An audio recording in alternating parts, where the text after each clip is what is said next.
What's good, YouTube? It's your boy, that fantasy guy, back with another video. In this video, we're going to talk about Robert Tonyan. And I think that's how to pronounce his name. Robert Tonyan. If it's not, oh well. But y'all should know about this guy now. The Green Bay tight end that's been lighting it up. And just in case you don't know, he is currently the number 2 tight end.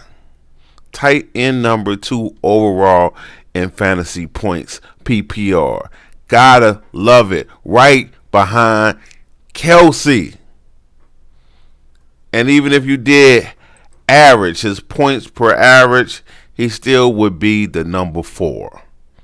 Because you know Kittle is the number 1 and he missed a couple games. He still would be the number 4. So this guy's lighting up, came out of nowhere. We all thought Sternberger would take this job, and this man came out of nowhere and said, "He just give me that job."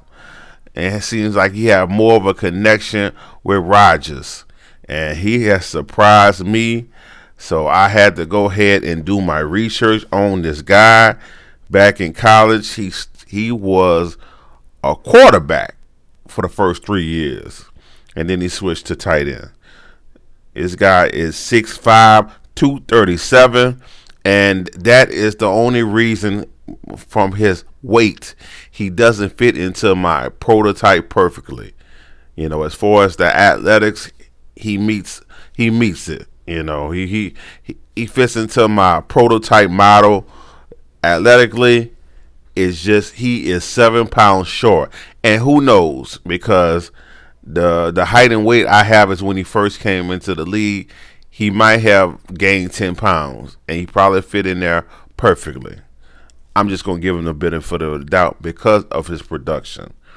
Yeah, you know, and I'm not really one to bank on undrafted players. But when it comes to Green Bay, anybody Rodgers have a connection with, you got to look at.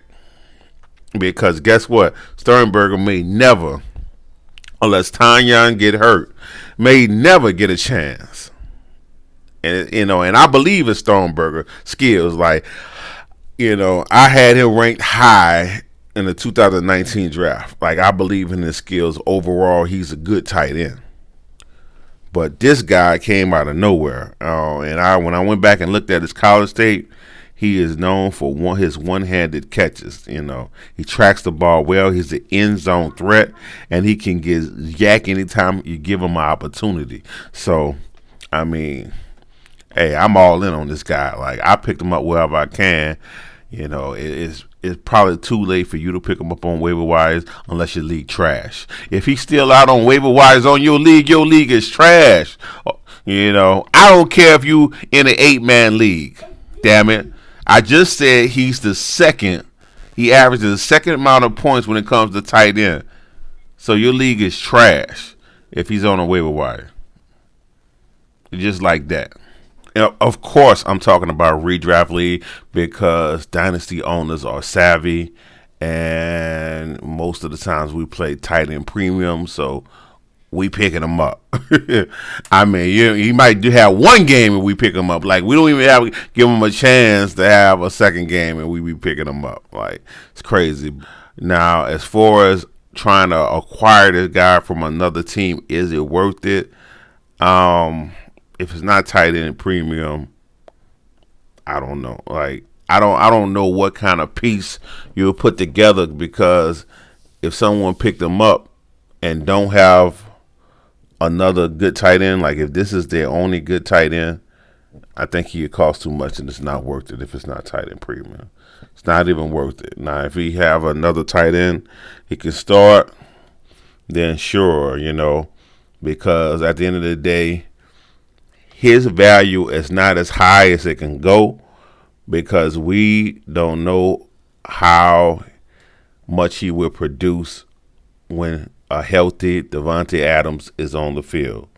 So when he shows he can produce with Davante Adams on the field as well, and he's still producing a nice amount of fantasy points, that's when his value will become concrete.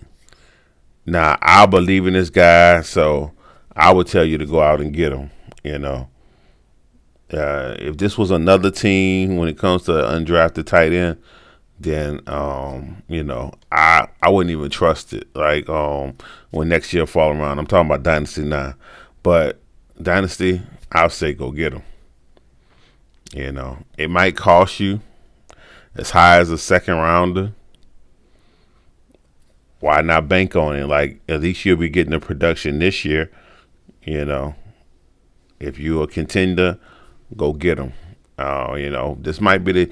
You never know. He might be the baby Kittle. It might be the next Kittles or Kelsey, and you'll never get this opportunity again.